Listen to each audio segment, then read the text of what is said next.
Hey, what's up, everybody, and welcome in. This is FST Fantasy Sports Today. Matt Striker and Joe Pisapia with you here, giving you everything you need in order to dominate season-long fantasy managers. I don't care what your record is. We've got you covered. DFS players, we're here to help you cash. Straight-up wagering, over, under, no matter what it is, we've got you covered here, and I truly hope everyone is up and playing with the house money. If not, Joe Pisapia is here to get us to that point, the author of the Fantasy Black Book. Of course, you can talk to him right here and right now. Joe, it's time for Start Sit, and it's our most active and interactive conversation that we have here across all social media platforms. So we're going to take the questions from the crowd, and we're going to give them to you, and you're going to tell us what you think. This first one comes in here. It's a name on the tip of everyone's tongues. It's Odrick Estime, and he has Atlanta. He's a new back there in Denver, and we're going to see what he can do. Or is it Jaylen Warren, who has a tough matchup against Baltimore, at least on the ground? Joe? I love the flavor of the Odrick Estime. It was very nice. The way you said that is very good, Matt Striker. Odrick Estime had a tough matchup last week against the Kansas City Chiefs. By who? The French? Like the French are going to cancel me? Come on. They'll surrender before they even get there. Oh, you're not helping your situation. We're very big in France. Fantasy football is huge in France. They love it. Their favorite play, the kneel down. They nailed at the end of the game. Odrick Estime. Odrick Estime, it was the hot hand last week, but it was against the Kansas City Chiefs, a tough run defense. So I don't want to take too much out of that small sample. What I will take is that this week's matchup is much better against the Atlanta Falcons. Jaylen Warren on the other side against Baltimore, it is tough to run the football against Baltimore. So unless Jaylen Warren's really working a lot and getting, 6 catches for 60 yards, which is not impossible, then Jaylen Warren could become a fantasy asset this week too. But despite the fact they're both flex worthy, I think I'll play Estime instead. I think he might have a little bit more touchdown equity, a bigger bodied guy in his time at Notre Dame. And I think you might see a little bit more of that power run game today from Denver. The downside also is Bo Nix likes to run a little bit, so that can hurt the running back sometimes. Just ask Javonte Williams. But if you recall, 2 weeks in a row we went under on Javonte Williams on this show, right? It hit both weeks, did it not? Yeah. It crushed. So now it's a matter of tough matchups, plus Javonte Williams not really playing well. Do they go right back to Javonte? Is it a 50-50 backfield? Does Estime the hot hand, and we're just going to see what happens there? Atlanta Falcons towards the bottom third of the league in terms of run defense, so I think there's real possibility here. Our producer Jake actually asked a really good question too, because he's trying to figure out Odrick Estime or Travis Etienne. And although Bigsby is out today, I still think I want to play Estime. I think he has more touchdown equity in this game. I just don't like Mac Jones. And to tell you the truth, like Bo Nix has done a pretty good job here, much better than I thought, managing this offense. So give me Odrick Estime against the Atlanta Falcons. I just think there's more upside, potentially more touchdown equity than some of those other guys we're talking about. Yeah, TD Jake, a nice, good, clean-cut, straight-edge, church-going boys. Ladies, if you're out there, man, he's 23 years old. He's a hulking young man. Hit him up. That's SportsGrid, man. That's what we do. We just put and he's like a 4 handicap across the board. Like he's a very good golfer too. Yeah, just a great guy all around. Yeah. All right, so if you're not interested in Jaylen Warren, maybe I can interest you in Jalen Waddle. Jalen Waddle has Las Vegas or Quentin Johnston, and I know you're going to talk about how Cincinnati is soft in the secondary and how that leans Johnston. But at the same time, Waddle's big playability does make him attractive, Joe. Who should I start? Who should I sit? Jalen Waddle had 5 catches for 109 yards in week 1. He hasn't gone over 50 yards in a game until last week. Now, I understand there was a bunch of weeks where he wasn't playing with Tua, so fine. We'll take that with a grain of salt. But he's had Tua the last couple of weeks. I mean, I just – my frustrations with the Miami Dolphins are not quite as bad as Dolphins fans, but it is frustrating to watch this team. And I know they finally came out with a W here, but I'm going to take Quentin Johnston here.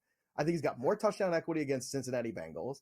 I think you're seeing him get more and more comfortable in this offense. And I said at the beginning of the year, we talked about guys that were deep sleepers and ones that were left for dead. And we talked about Quentin Johnston, and people were just were doing just that, leaving him on the doorstep and saying, okay, it's over, it's done. After 1 year, that's kind of insane. Quentin Johnston had a terrific college career for his years over there. And I just don't understand why we're trying to all of a sudden get rid of players or cut loose talent after 1 year, especially in bad regimes, right? Brandon Staley is not a very good football coach.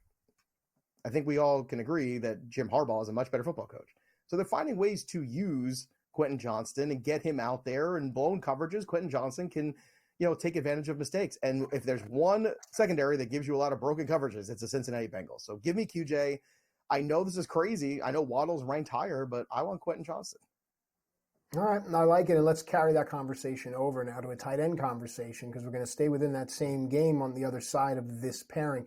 Hunter Henry for New England has the Rams, or is it tricky Mike Gesicki back to the Cincinnati and Charger game here? Which would you do? Whom would you start? Whom would you sit?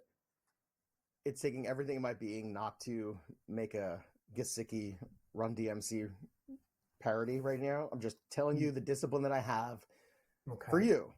Okay, I'm not gonna do it. Okay. I'm not going to do tricky. it. Okay. You're going to do it. You're about to do it. He's going to do it. It's coming. It's like he's going to vomit. He's going to puke. Here it comes. It's Gesicki. Gesicki. It's tough to start a tight end in week 11. It's Gesicki. Actually, no, it's not. It's Hunter Henry. I'm going to go start Hunter Henry against the Rams. Rams secondary has a lot of holes in it. And Gesicki, unfortunately, with T. Higgins back, if T. Higgins wasn't playing, maybe then this would be more intriguing. But because T. Higgins is back now, I just don't feel quite as good. So that's another big return, not just Nico Collins this week, but also T. Higgins. So we're getting a lot of wide receiver talent finally back and healthy, which is great.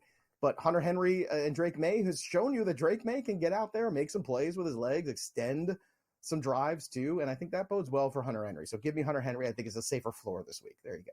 And you got your song anyway. Well, here's the thing. You did the big flippy move from the top rope once, and I saw it, so now you got to do it every night. Jordan Love. If you can't come up with a song for Jordan Love, we have a problem. Jordan Love at Chicago or C.J. Stroud. Maybe you could do something with that at Dallas. But again, the floor is yours. SportsGrid's got talent. Joe? My love, there's only you in my life. The only start that's right.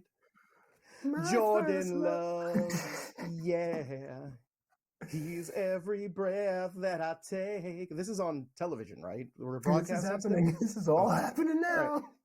Right. My comfortability with me is astounding. I just want everybody to know that. CJ Stroud, look, it's still a really good start, but I want Jordan Love healthy coming off that bye here. He's got Jaden Reed healthy enough to play. He's got Christian Watson healthy enough to play. The Bears are just a team, I think, in disarray right now. So I'm going to take advantage of that. Whereas, Dallas at home has been dreadful, and CJ Stroud should be that guy. But Nico Collins not being on the field for all these weeks has really kind of shaken me a little bit with this Texans offense. I think you're going to run the football a ton here in this matchup against the Dallas Cowboys. And I'm anxious and excited to see Nico Collins back, but it is his first game back. So I guess the looming expectations of does he have any limitations whatsoever is the only thing holding me back. So give me Jordan Love. It's very close, though. Both are very good starts. There's no doubt about it. I don't think I have any more songs in me, but that sounds like a challenge. Ladies and gentlemen, his name is Joe Pisapia. He's a national treasure. Protect him at all costs. These are the type of people we need in our lives. Yeah, he's a dad. He's a friend. He's a partner. He's all these things. But he's a good dude. When he's in the room, everything just feels better. We're having fun. I'm telling you, everyone's going to have a great week this week. Joe, end it. Caleb Williams or Will Levis? Nothing rhymes with Caleb, so I got nothing here on this one. I'm sorry. And the Levis, I mean, there's no Levis songs that I could possibly think of. This is just we're gross. Under a minute before the break, so let's just. This is terrible. Look, yeah. But it's also, I think what's so interesting here is Caleb Williams just a month ago, right, was on the fringe of QB1. That's where he was being ranked, right? Especially coming off the bye. Now he's on the fringe of QB2. Look at that precipitous drop. That's almost 12 spots in rank. That's huge, especially during a bye week that we're talking about these guys in Superflex being right neck and neck. I want to say Will Levis because I think it might be safer, but again, tough matchup against the Minnesota Vikings. I'm going to hope that there's something different in the water here with the offensive coordinator position being changed with Shane Waldron. And I'll throw the dart at Caleb Williams. I don't like where it might land.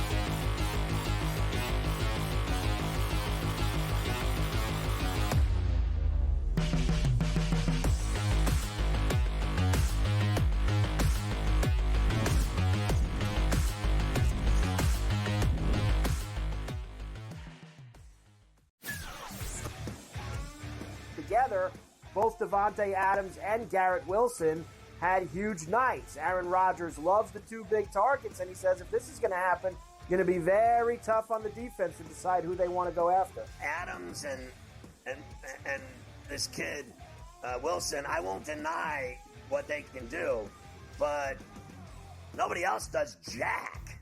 Pharrell Coast to Coast, only on SportsGrid. Grandma Bear, who owns the football team, probably comes in, gives a little, oh, man, you're such a good little boy out there. Congratulations, the way you coach this football team. I'm never going to fire you. Totally, I missed you. Pinching your own cheek? Because I was looking down and did not know we were getting. Oh, Donnie, you got such a good show there with that guy named Ben. Like, that's what your grandma would do when you go see her on Thanksgiving or Christmas, The Early Line, only on SportsGrid. Anyone that's been to a sporting event, the atmosphere before a game, I think Game Time Decisions has that same exact atmosphere. This is our arena. This is what we do. There is going to be an energy to Game Time Decisions that you will feel night in and night out. The excitement you get when you lock your bets in, when you're figuring out what you want to do, we can zone in on the biggest games each night. I want this to be the place that people come to before the games start so they feel as ready as possible to lock in their cards. We are going to hit every single one of those markets that you need to know about. We're going to go through every single thing, and I've got a great team behind me that's going to help me get the job done. There is not going to be a better place, I promise you, than Game Time Decisions to get that new information, react to it, and be able to then bet accordingly. We will have everything at our disposal, and we will use that to our advantage.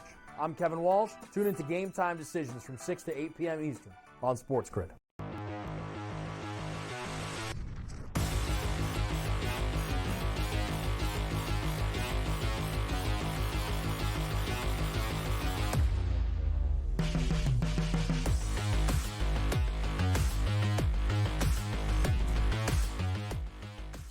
All right, welcome back into FST Fantasy Sports today. Matt and Joe with you here. Of course, Cool Hand Luke, TD Jake behind the glass. That's the team giving you everything you need in order to dominate and actually bringing forward a conversation we were having during the break. And I want to hear from you guys. Hit us up at SportsGrid, at SportsGrid TV. How do you like to invest? Do you like to go for that big plus money play? Or, Joe, you've been a voice of reason telling me going for those more modest odds and just putting just a different type of number on those things. So I'm curious to hear from our fans out there how they like to wager. Are they looking for that big play, or they like to be smart and incrementally build their wealth? With that said, it's time for the NFL injury update. Joe, let's start in Seattle, who are playing San Francisco, as DK Metcalf has a knee issue. Will he be on the field?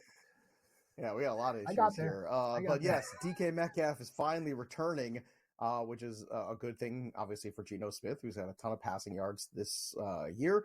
So great to see him back on the field. The number is 57.5 for him. I'd be looking for the over against San Fran. DK is going to show up for a big game here. This is the last-ditch effort coming off, a situation where you have Seattle fighting for its life. Like, this is it. You throw everything to the wall. Last 2 times these teams met up, it was not pretty. So you want to have a little self-respect here. If you're the Seattle Seahawks, tough matchup with McCaffrey back too. Also, it looks like potentially you're getting Trent Williams back in this game too. So that's a big win for the San Francisco 49ers. So DK Metcalf back, get him in your lineups. JSN, on the other hand, we talked about it earlier in hour 1. Not the best matchup in the slot. San Fran's been pretty good there. Also, when DK Metcalf is healthy, JSN is less of a thing. Can we see everybody actually working together in this offense? Sure, it's possible. We just haven't seen it yet. So temper your expectations for JSN, have cautious optimism for DK Metcalf, and I think you'll have a pretty good time here. But that's the way it looks like. He was a full participant in practice on Thursday and on Friday, so things are going in a good direction for him currently. So, again, good news for the Seattle Seahawks, but still a tough road ahead for them for a W. Yeah, absolutely. All right, Joe, give us the buzz around the SportsGrid halls on George Kittle. What are you hearing? Well, George Kittle was limited all week, but it looks like he is probably going to play. At this point, he's 31 years old. He's had a lot of health issues, historically speaking, and he's considered questionable still today, but all indicators early on are that he is going to play. Juwan Jennings is also limited in practice this week too, so that's one to keep an eye on. Is Ricky Pearsall going to work again? Now, it's a good matchup for all these guys. The problem is investing in the 49ers is really tricky because is it the big CMC game? Is it the George Kittle 3-touchdown game? Is it the Deebo Samuel game? So many different outcomes here and so many different guys who can be contributors. It's what makes the 49ers offense so alluring, but also really tough to invest in. And nothing really pops to me like a huge advantage here. The one thing that I would invest in, though, is Christian McCaffrey, because you saw once he came back and there was a positive matchup last week for Purdy, we went over on the passing yards and it smashed. And I would do that again, because part of the reason we like it so much is now all of a sudden the yards after carry for guys like Christian McCaffrey really pad those stats. A 5-yard pass becomes a 50-yard pass once you dump one off to Christian McCaffrey potentially. That is the big difference maker here. So if I'm going to approach this game from a wagering standpoint or DFS standpoint, Purdy's the guy that I got to have from the 49ers this week. I think it's a good return on investment too. Those numbers are still, I think, way under where they should be. Great point. We expect nothing less from Joe Pisapia, the author of the Fantasy Black Book, a legitimate journalist, an insider. I mean, listen, I don't want to embarrass him, folks, but the guy has Craig Mish's personal phone number in his phone. You can text him anytime he wants. It's crazy. It's absolutely crazy. So, Joe, what are you hearing about Tony Pollard and the foot? Tony Pollard and the foot. Obviously, you don't like running backs with feet problems. Sounds like a CBS series, a short-lived CBS series followed by Tony Jake Pollard and the foot. Jake and the. I was just going to see. This is why great. Of course you were. I was literally going to say it's there. like Jake and the Fat Man, right? He was removed from the injury report in Week 11, so that is a good thing. He returned to practice earlier in the week, but still, foot issues are not ideal. Tajay Spears working his way back too, but Pollard is a go. So you're going to play him this week. Pollard has had, I think, a pretty good season. It is a tough matchup against the Minnesota Vikings. I'm not going to lie. The Vikings defense has been great. And the problem is Will Levis. So Will Levis against the Vikings defense, it could get really ugly here with turnovers, with bad decision-making. Will Levis is the king of bad decisions. Like, that's just one that always goes for him. So there's where the limitations might arise for a guy like Tony Pollard today. So you start him because you need to start whoever you have healthy at running back. He's an RB2 this week and a startable one, but again, limitations potentially, not just physically, but also from what this offense in Tennessee is capable of doing. Tennessee is in a tough spot right now, and I don't know if it's going to get better anytime soon. Also a big injury to keep in mind for the spread of the Chiefs-Bills game is Harrison Butker is on IR. He's going to miss 3 to 4 weeks with a knee issue. So when you have that lockdown kicker that they've had for so long, that's a difference maker in some of these tight, big-time games. So that is one thing that does give me pause about the Chiefs. They had to go, sign somebody off a practice squad. We'll see how that goes. But Spencer Schrader is the guy who's going to be taking over kicking duties in the interim for the Chiefs. All right, fair enough. We were doing song parodies with names. Two just popped in my head. Will you still Levis tomorrow? Or I missed the ball on that one. I missed that. And here's the other one. Will in this Levis together. We got the kind. No, you had it in the first time. You should have left I had on high note. Okay, yeah. I'm sorry. Costanza. All right, Joe, speaking of high notes, we're going to let you close it out here. Josh Jacobs with a quad issue. It's going to be a fun game today. What are you expecting out of that game, and what do we know about Josh Jacobs? Look, Josh Jacobs has been a workhorse for the Green Bay Packers. He's coming off a bye, which is good. He was removed from the injury report, also good. He was dealing with a quad issue. But again, against the Chicago Bears today, this is a good situation. You want to be starting him. Chicago has allowed the top 5 success rate to zone and gap runs, and that's where Jacobs really kind of feasts. So you get him in there, and I think you throw everything you've got at this game if you have Packers. I think you can throw Christian Watson out there as a flex. I think Jaden Reed is absolutely a start. Romeo Doubs probably arguably a start too. This is a good opportunity here for Green Bay, who has dealt with a lot of hardship this year, a lot of injuries, a lot of issues, to kind of step back up here, get a big win. They've got more in-division games left to come. Can Green Bay make a thrilling comeback? This is a young team who really made a great run in the second half last year. Can they repeat that in 2024? This would be a good start for that. When we come back, we're going to take a look at the futures market, because fantasy always influences our wagering. We had a great discussion about the MVP race. We're going to continue that in just a moment. Also, a look at some of the guys that may be fighting tooth and nail to the very end for AP Player of the Year. We'll talk about it when we return on FST.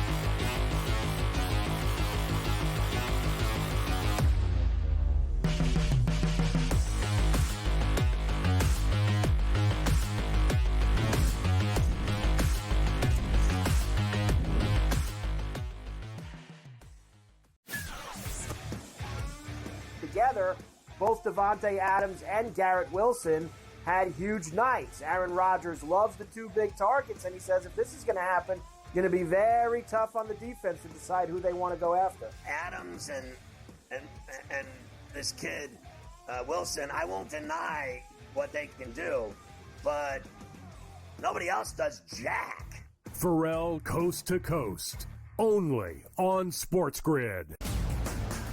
Grandma Bear, who owns the football team, probably comes in, gives a little, oh, man, you're such a good little boy out there. Congratulations, the way you coach this football team. I'm never going to fire you. Importantly, I missed you pinching your own cheek as I was looking down and did not know we were getting. Oh, Donnie, you got such a good show there with that guy named Ben. Like, that's what your grandma would do to you when you go see her on Thanksgiving or Christmas, The Early Line, only on SportsGrid. Anyone that's been to a sporting event, the atmosphere before a game, I think Game Time Decisions has that same exact atmosphere. This is our arena. This is what we do. There is going to be an energy to Game Time Decisions that you will feel night in and night out. The excitement you get when you lock your bets in, when you're figuring out what you want to do, we can zone in on the biggest games each night. I want this to be the place that people come to before the games start so they feel as ready as possible to lock in their cards. We are going to hit every single one of those markets that you need to know about. We're going to go through every single thing, and I've got a great team behind me that's going to help me get the job done. There is not going to be a better place, I promise you, than Game Time Decisions to get that new information, react to it, and be able to then bet accordingly. We will have everything at our disposal, and we will use that to our advantage. I'm Kevin Walsh. Tune into Game Time Decisions from 6 to 8 p.m. Eastern on SportsGrid.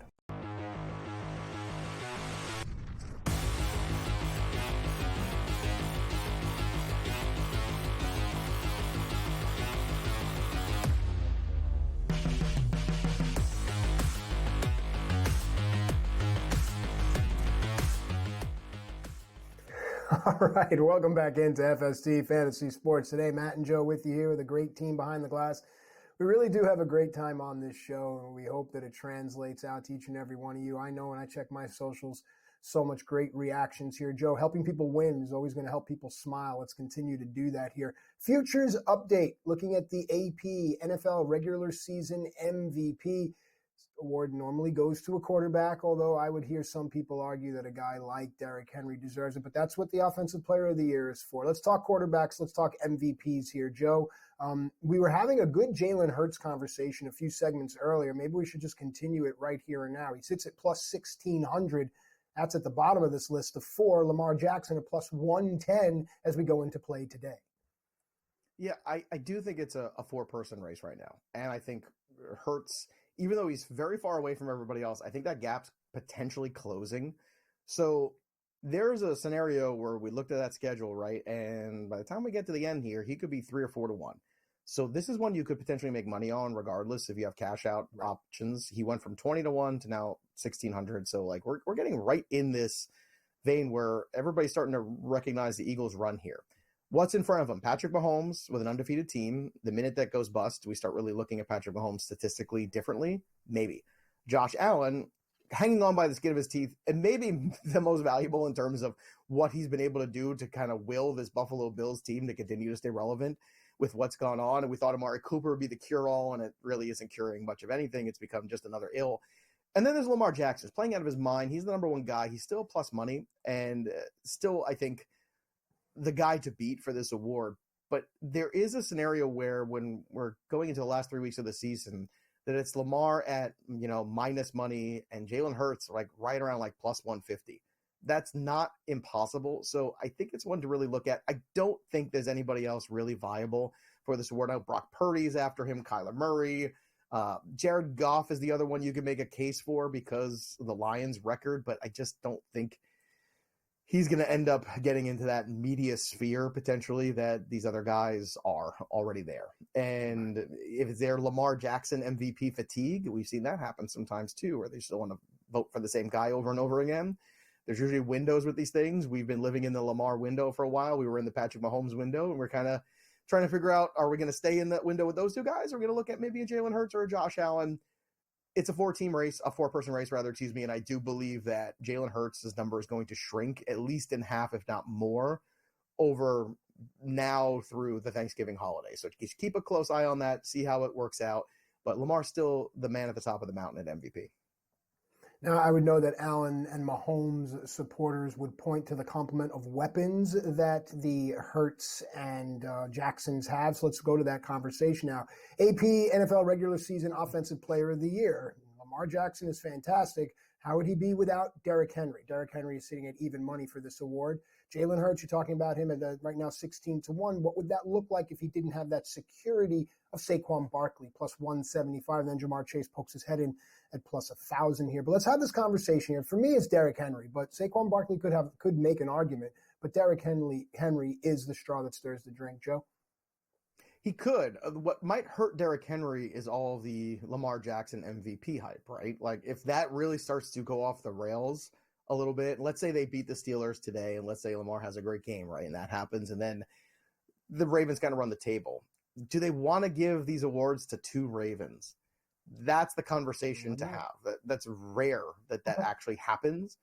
So you could see them spread it around to Saquon Barkley. Saquon Barkley might be looked at as maybe the more important piece of Jalen Hurts in some people's eyes in the media, because Saquon Barkley is having some huge games and some big moments. He's putting in those big highlight moments. You know, when he's spinning backwards and hurdling people, that's pretty spectacular stuff. Now, Jamar Chase is lingering out there too. And let's not forget, Jamar Chase is playing for a contract. I expect a lot of big games still ahead for Jamar Chase. I would not be shocked, again, if this number goes from plus 1,000, and by the time we hit December 1st, it looks a little bit more like maybe plus 400. But Barkley, I think, is the better investment right now, because if Lamar is the top guy at the mountain, two Ravens for the two big awards, that's typically a tough sell in the media. You don't see people vote quite that way. All right. Joe, who's the NFL comeback player of the year, and why is it Kirk Cousins? Well, right now it's Kirk Cousins. Joe Burrow is in this conversation too. Guys who have really fallen off from this conversation, once upon a time, was Aaron Rodgers by a lot. Now he's plus 2,600. J.K. Dobbins in there. There's also a guy floating around there, Nick Chubb, at plus 2,900. Ooh. And the Nick Chubb story is a very interesting one, kids, because if Nick Chubb is Nick Chubb the rest of the season, that is a comeback story. Blow out your entire knee and come back and even play the next year. Keep an eye on it. We'll be back more at FST.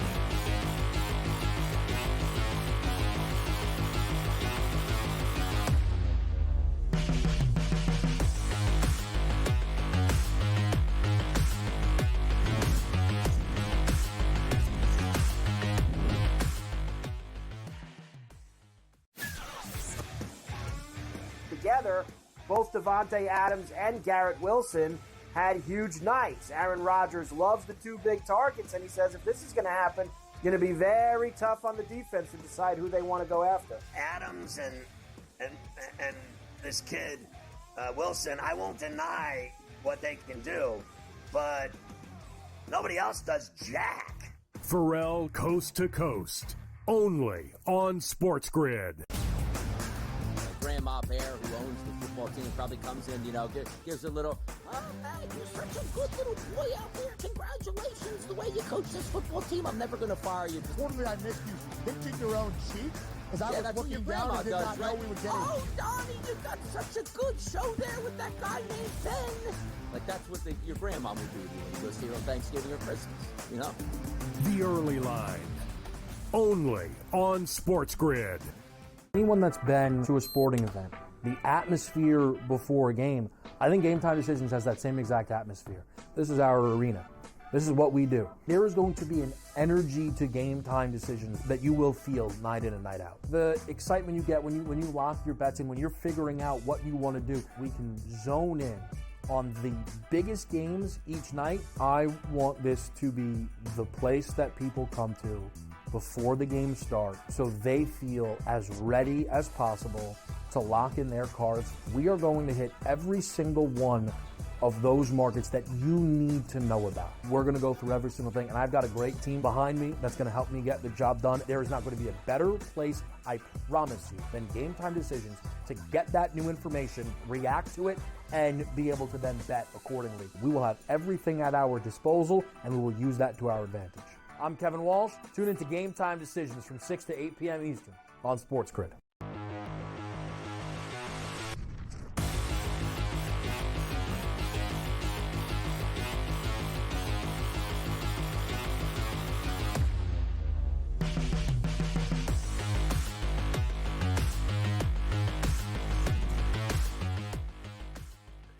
All right, welcome back into FST Fantasy Sports Today. Matt and Joe with you here, and during the break, Joe likes to tease, likes to poke and prod. You know, I like to find new investment opportunities.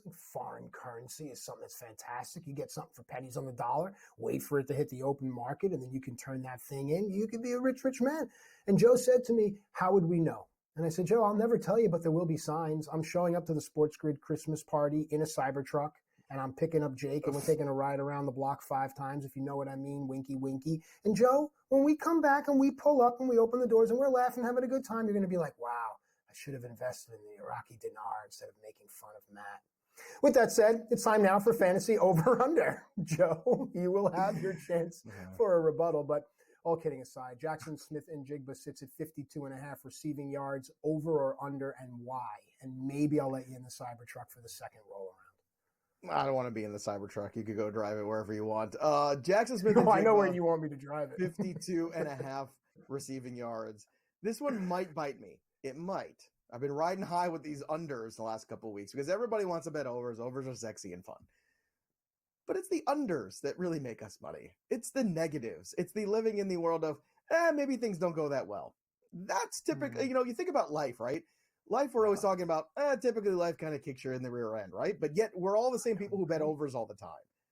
Maybe a little bit more on the unders. Just saying. It's a little bit more realistic, right? When it comes to expectations in real life. So let's take a journey, shall we? Like the Hobbit. We're going to go on an unexpected journey here. So the first week, JSN was tremendous. Then DK Metcalf, week 2, 129 receiving yards. Week 3, 104 receiving yards. Week 4, 104 receiving yards. Leveled out for a couple weeks against the Giants and San Fran, and then against Atlanta, 99 receiving yards before the injury, and we haven't seen DK since. He is back now against San Fran. So last time against San Fran, a little underwhelming. Jackson Smith and Jigba, on the other hand, we talked about how good he was out of the gate in that very first game, right, where DK wasn't. So it was actually, in the second game, which was all hands on deck against the Patriots, who were terrible at the time.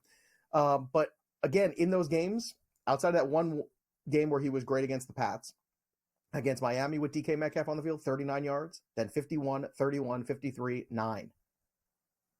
See where I'm going with this? When DK's on the field, JSN is like a second banana at best. So I'm going to go ahead and I'm going to continue to lean onto that. 52.5. Again, it's a pretty good number, but I'm still going to go the under.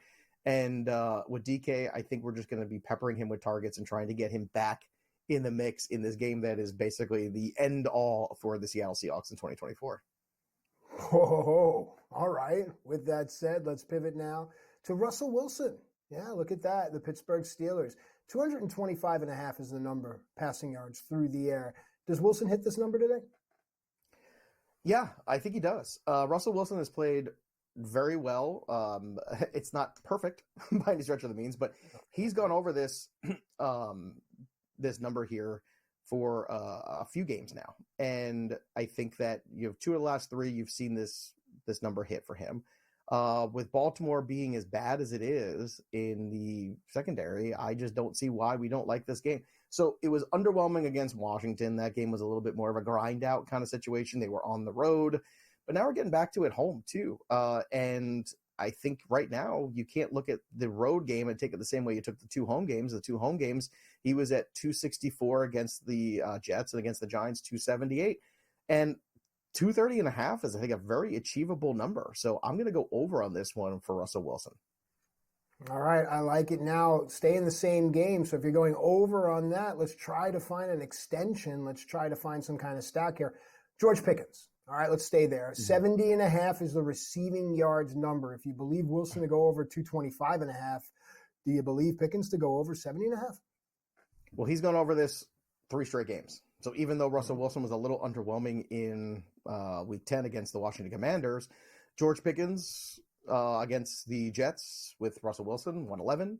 Against the Giants, 74. So over this number. Last week, 91. I think he's got a real shot at 100 yards this week. So this goes back to approach, right? How we're approaching some of these things that we like. So if you put the George Pickens over 70.5, you put the Russell Wilson over 230.5, and then George Pickens to score a touchdown because George Pickens has been doing that, you're getting more than 3-1 odds on that. Good. So that is the way you take a look at an opportunity in a matchup in fantasy and then invest in it in the wagering market. You have a bad secondary for the Baltimore Ravens. You have a confident passing attack now, and a competent one for the Pittsburgh Steelers. You put those things together and you say, what are the outcomes? Well, if I like Pickens to have a good day with Russell Wilson, those are overs. And then I like Pickens to score a touchdown potentially in this game at some point too. That's a great way to make a 3-1. I would bet them all separately just in case one doesn't hit. You kind of end up pushing for the day. But if you hit everything and the parlay, it's a really good day at the office. So consider your Steelers against the Ravens today because it just keeps on working every time they go out there and take the field. I love it, folks. Smart money talk with Joe Pisapia. Let's carve out a half hour or a couple of days a week and have a new show because this is what it's about. All right, Joe, let's continue. Actually, bring forward that conversation. The Chargers have the Bengals here today. The Bengals, we assume them to be a soft secondary, expecting a high point total here. Justin Herbert, 227.5 through the air, over or under? I think people are going to be antsy about this one, and they shouldn't be. Last time we saw him against the Tennessee Titans, it was 164. Okay, that wasn't good. But 3 of the last 4 games, he's gone over this number. And against Denver on the road, he was at 237, so very close to it in week 6. So Justin Herbert not only is trending in the right direction on this, he's got a fantastic opportunity to go and crush this 227.5 against the Cincinnati Bengals, another team that can't stop anybody through the air. We keep seeing it time and time again. There's no fix for it because it's the personnel. It's not the scheme. It could be everything combined. There's just no way to fix it this year. It's not happening. If they could have fixed it, they would have fixed it already. So Justin Herbert's in a good spot here. And I think it's kind of ideal because you're getting a lot of people who are just a little bit skeptical after a kind of a down week for Herbert statistically last week with a 164. That's not a great number. But some games you could just pound the rock and get out of town. In this one here, you're going to have to throw the football because Joe Burrow is certainly going to go throw football. And Joe Burrow is going to put up points. Putting up points is not the problem. And they get T. Higgins back along with Chase now. So Joe Burrow is going to be aggressive with the football, which means Herbert might have to be, which is a really good thing for this number. And then you combine the matchup. I love it. Give me the over for Herbert. All right, Joe, one of our followers at SportsGrid is asking this question about how do I wager upon Nick Chubb here? We're going to pull up some stats. I think the rushing yards is going to be the way to go, 60.5. Now, how would you answer our listener? Nick Chubb, 60.5 rushing yards. Should they go over or under? I'm going to go over. And I think that we haven't seen the best of Nick Chubb yet. I know last time we saw him against the Chargers, it wasn't good, but they were very prepared for that. Plus, I don't know how much I want to really hurt Nick Chubb's feelings there on that one because Winston just kept turning the football over at an alarming rate, and you can't do that and then be successful running the football. Right? You're just taking away opportunities for everybody. In the game before against the Baltimore Ravens, the defense that was very good, he was the only guy to go over 50 yards rushing against the Ravens this year. So the Saints have allowed the 6th most rushing yards per game. That's a lot. 13th highest missed tackle rate and the 12th highest explosive run rate. This is an opportunity indoors for Nick Chubb to run all over the New Orleans Saints. So 16.5 is an achievable number. Coming off the bye, I think we see a heavier workload for him. He has no competition for carries. Give me Nick Chubb in the over 16.5. I think he can get to 80 today.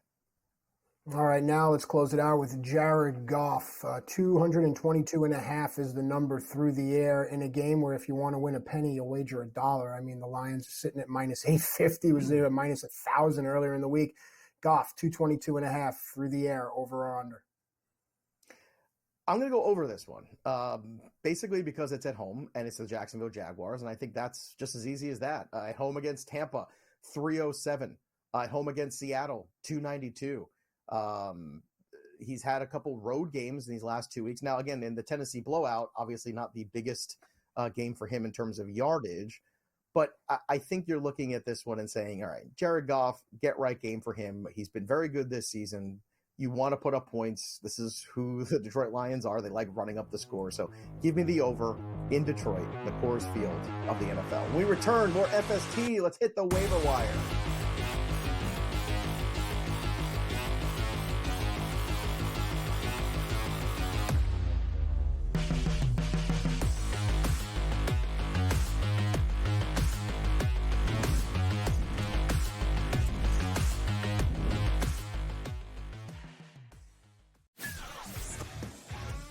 Together, both Davante Adams and Garrett Wilson had huge nights. Aaron Rodgers loves the 2 big targets, and he says if this is going to happen, going to be very tough on the defense to decide who they want to go after. Adams and this kid, Wilson, I won't deny what they can do, but nobody else does jack.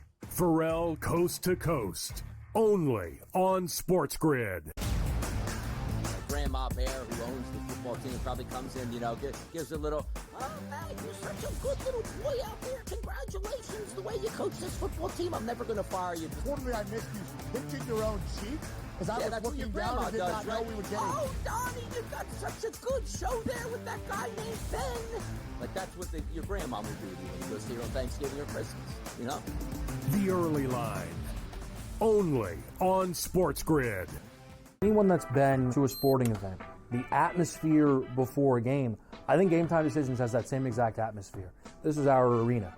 This is what we do. There is going to be an energy to Game Time Decisions that you will feel night in and night out. The excitement you get when you lock your bets in, when you're figuring out what you want to do, we can zone in on the biggest games each night. I want this to be the place that people come to before the game starts so they feel as ready as possible to lock in their cards. We are going to hit every single one of those markets that you need to know about. We're going to go through every single thing, and I've got a great team behind me that's going to help me get the job done. There is not going to be a better place, I promise you, than Game Time Decisions to get that new information, react to it, and be able to then bet accordingly. We will have everything at our disposal, and we will use that to our advantage.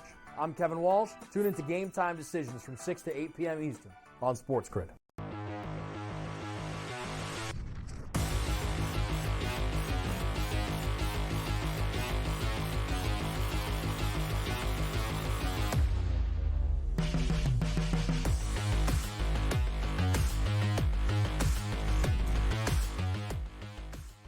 All right, welcome back into FST Fantasy Sports Today. Matt Striker and Joe Pisapia, along with a great team behind the glass. This is the only place where Joe will eschew a good time based merely on the mode of transportation. I don't like that car. I'm not getting in that car with you guys. All right, later. It's time for the waiver wire, Joe, and I got to tell you, no matter what, no matter if you were ever playing poorly, if you were going through a slump, I would never, ever drop you. Ever. You're to me, you're like the Julian Edelman to my Tom Brady, if that makes any sense. Anywhere I ever went, I'd want you there, man. You're the Yari Curry to my Mark Messier. Let's go on the waiver wire here and try to find some of those people that can help these fantasy managers out for the remainder of the season. Let's go to Denver. There is a new name in the backfield, and given strength of schedule and given the surprise of this team, this may be a guy that can carry some managers well deep into the playoffs, rostered in about half of leagues. Walk us through this one. Yeah, it's Audric Estime, who we mentioned earlier in the start sit, and I think is a viable RB2 this week. Now, here's the thing. I've seen some people really overrate him. It's like, oh, it's his backfield completely. Well, it's not yet.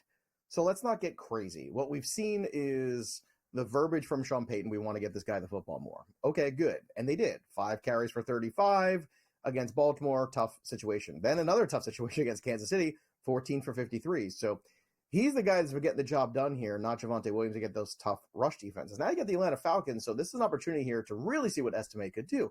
Bigger back, different style back too, so maybe a different flavor of what this Denver Broncos offense wants to be in terms of identity. They've got the Atlanta Falcons, and then they've got the Las Vegas Raiders, the Cleveland Browns, and a bye. Rest of season, then in the playoffs, Indy, Chargers, and Cincinnati. So all matchups where you could be playing this guy.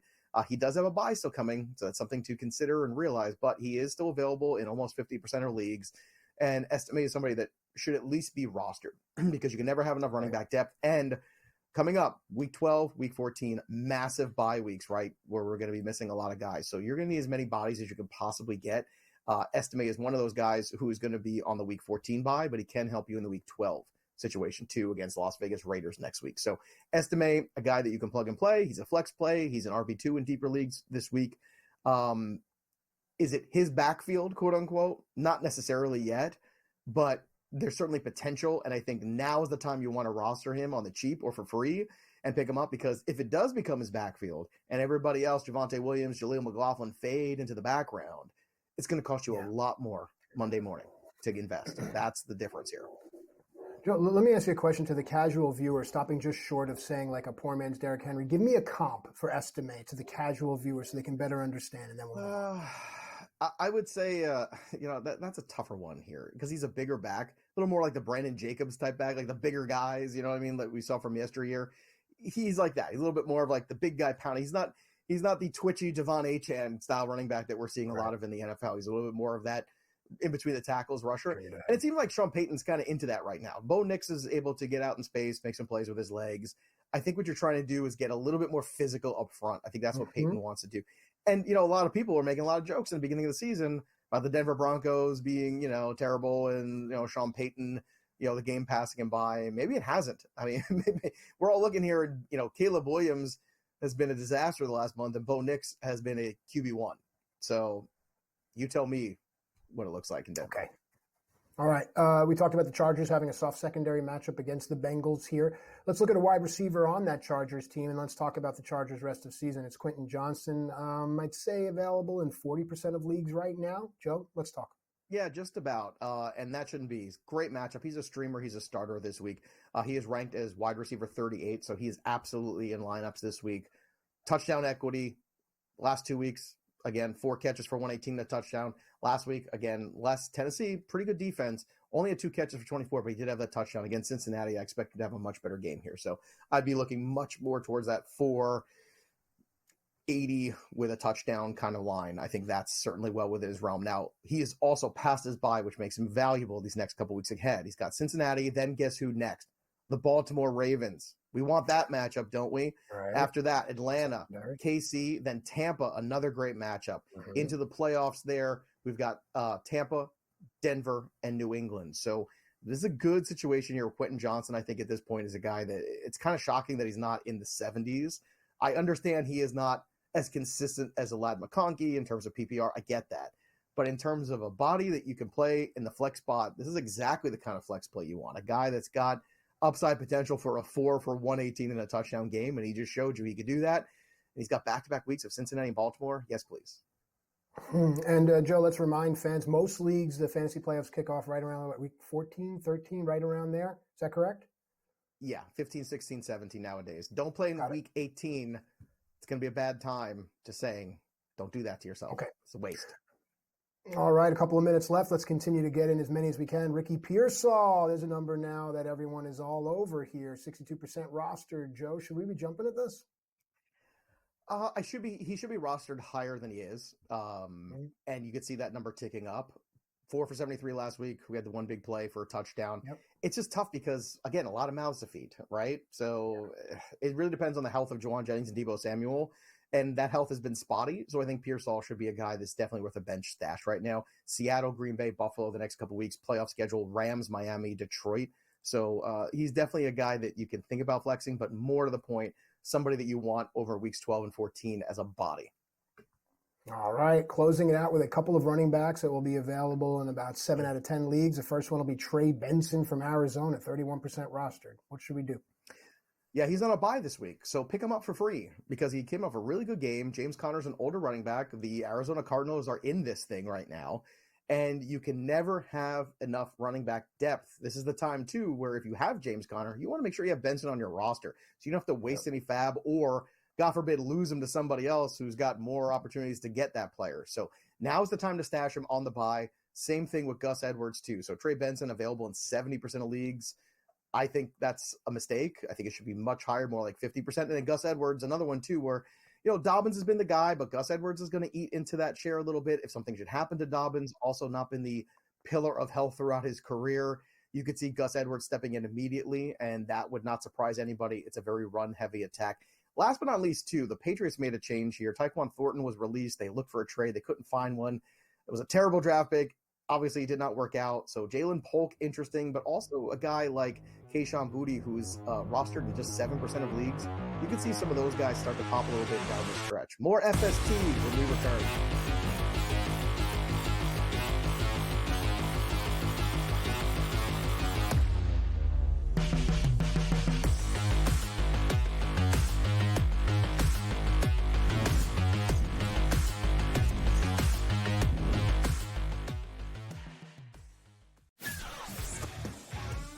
Together, both Devontae Adams and Garrett Wilson had huge nights. Aaron Rodgers loves the 2 big targets, and he says if this is going to happen, going to be very tough on the defense to decide who they want to go after. Adams and this kid Wilson, I won't deny what they can do, but nobody else does jack.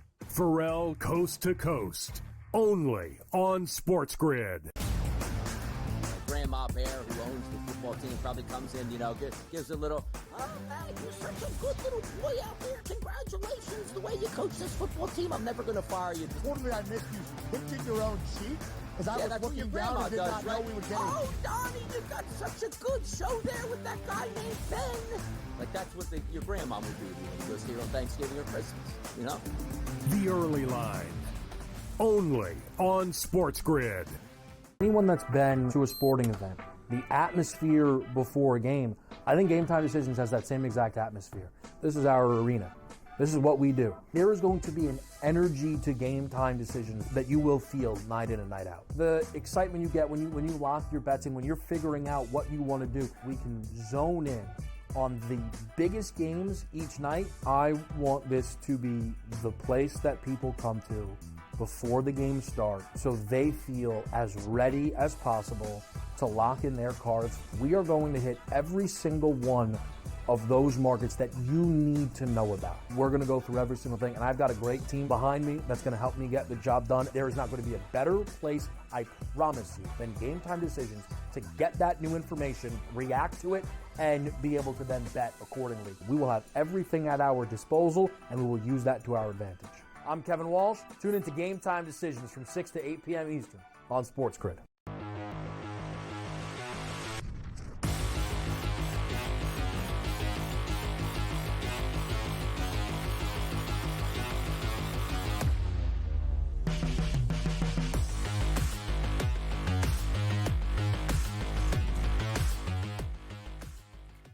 All right, welcome back into FST Fantasy Sports Today. It's been an absolutely fantastic show. Expect nothing less from a top-notch crew.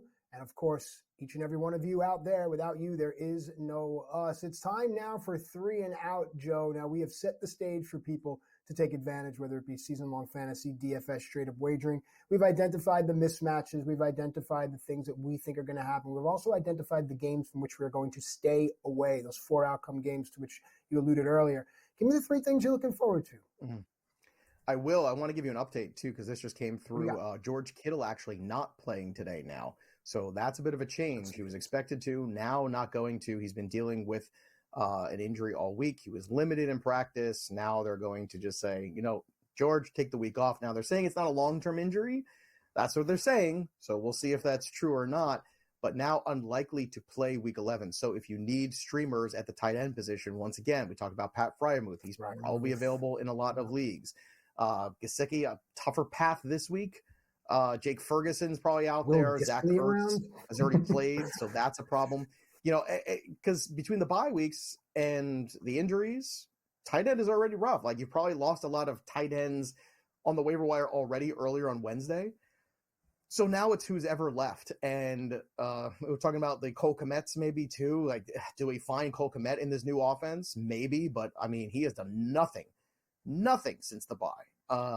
I'd love to see him start working in, but Fryermuth to me would be the number 1 target. So just in case you have George Kittle, get him out of your lineup, find another way because tight end is going to get rough. Also, 3 and Out. Let's get back to it. So big matchups. That's what we've been talking about all show long. And, of course, the Pittsburgh Steelers and Baltimore Ravens. That is a marquee playoff-style matchup. And, look, the Steelers, I think, don't have a lot of pressure on them. I think the pressure is really on Baltimore here and that Baltimore secondary. So can Russell Wilson continue these good vibes against the toughest opponent he's faced so far? Let's be honest. Even though the Ravens have their issues, they're still the best team that they've faced in a while. They've had some good matchups the last couple of weeks to get Russell Wilson strong. So now let's see what they do against the Baltimore Ravens and Lamar Jackson and, John Harbaugh, who's a much better coach. Will he find the weaknesses and expose them of Russell Wilson? Interesting to see. Also going to be a tough day for Najee Harris. So can we overcome that? Can George Pickens continue to be as good as he's been in fantasy? Because he has been terrific over the last month. There's no doubt about that. And then look, for Lamar and Derrick Henry, this is when you assert your dominance. If you are thinking that you are the best team in the AFC, or at least the best team in this division, you got to put an ass kicking on the Pittsburgh Steelers. You need this football game. And typically, as an underdog, we've seen Mike Tomlin over the years be the place we want to bet. It's been a little less good the last couple years for Mike Tomlin as an underdog. So just keep that in mind. Last 2 years is not quite as good as it was in years past. Also, Anthony Richardson's return. So what do we get from this Colts offense? What magic in sitting for a couple weeks has changed Anthony Richardson? I want to see it. It's on the road. Interesting situation there. I would have thought for sure Joe Flacco against the Jets would have been the way they go. I guess they had seen enough, or maybe they've seen enough of Anthony Richardson where they feel confident in throwing him back in there. So if you can afford to sit Downs and Pittman and those guys, I think you do. You're starting Jonathan Taylor today, but you just don't know what the wide receivers. Downs has been the guy, it seems like, has been a little bit more useful and more consistent in fantasy, even with Richardson. So maybe that's the direction you go for this one, but it's not one that makes me feel warm and fuzzy. So I'd be looking for the McConkeys and the Quentin Johnsons and the Cedric Tillmans of the world over any of those Indianapolis Colts wide receivers. And then we'll see what Jets team shows up. This is a win game for the Jets. I mean, they should win this week. I don't know. After last week, a lot of questions. And then, of course, Kansas City, Buffalo. Can the Chiefs maintain their perfect record? Can they go 10-0? Matt, we talked about Patrick Mahomes as the underdog, 12-1-1. Now the one is against the Buffalo Bills last year. That's so right. Here's my question. Do you think the Bills have enough here on the table at home to beat Patrick Mahomes and stick him with their first loss of 2024? Yeah, of course they do. That's why we wager. And if they do, it'll be by just a couple of points. But it's certainly going to be fun and certainly going to be a good test. And I think it'll set the rest of the wagering market right where it should be as we head into the push. So it's going to be a lot of fun. But yes, Buffalo definitely can win the game. Can Kansas City go perfect this year, you think, if they beat Buffalo this week? I'd have to have their schedule right in front of me. But yeah, if any team can do it, it's them. We talk about offensive ecosystem. It's what you built your book around, right? From the coaching, from the coordinators, to the personnel on the field, to the type of plays they run, from their experience of just being a cohesive unit, playing together, knowing what each other are thinking without even having to say it. Absolutely, the Chiefs have the ability. After Buffalo, Carolina, Vegas, Cleveland, Houston, Pittsburgh, Denver. Pittsburgh and Denver might put up a fight. Maybe Pittsburgh? We'll see. Yeah. We'll see. That'll do it for us, but the story of the game goes on. From Matt, I'm Joey P. We'll see you next time, kids. Have a great Sunday.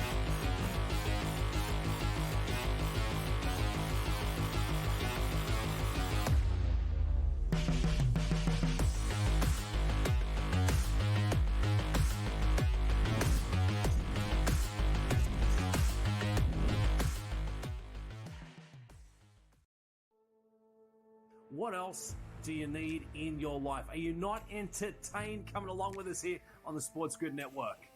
They have regressed horrifically in the 3 years that he's been in charge. They are a disaster. They are a sinking ship. Casey, why you bugging? Who I must ask, did you see Caitlin Clark, by the way, Dubsy, nearly take a couple of people's heads off with her tee shot today? I mean, how great was that? I've never seen anything close to the Sharapin on the golf course until I saw that video of Caitlin Clark. They are anemic. They can't stop a runny nose. Their defense is as bad as the Jets. I don't know how anybody looks at the Jets and wants to lay anything with them except lay down and just, and die at this point here, Ben. The Jets will always jet. I hate them. Give me Duke minus 6.5 tonight. Now we live in a society. Oh, it's not fair. We need 12 teams. It's not fair. We're going to have 16 teams, 24 teams. What the hell are we doing here? I think UConn actually wins the national championship if they can stay healthy. Little side note for everybody. In women, South Carolina, all right, big favorite. Oh, no. In both. Kentucky gonna fall off that map, man. Don't worry about it. Flat Earth will fall right off, Kyrie Irving style. Yeah. It's the Dallas Cowboys, and they're ran like a Pee-wee football team. I can't believe this. Like people enjoy saying Knickerbockers. Well, like saying Knickerbockers, except you. Losing to who? The Detroit Pistons? What? How do you do this one, Spo? Come on. He's going to give deference to Georgia because of the G on the side of the helmet. I certainly understand that. Those of you that watch us every night, we really do appreciate you. Only on Sports.